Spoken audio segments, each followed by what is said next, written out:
இடைச்சாதி நான் என்றான்.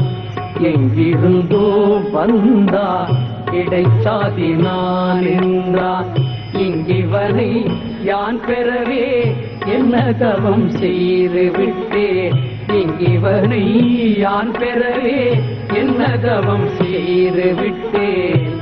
கண்ணன் எங்கிருந்தோ வந்தான்.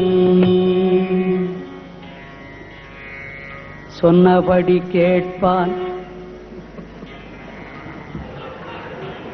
சொன்னபடி கேட்பான். துணிமணிகள் காத்திடுவான். சொன்னபடி கேட்பான், துணிமணிகள் காத்திடுவான். சின்ன குழந்தைக்கு சிங்கார பாட்டிசைப்பான்.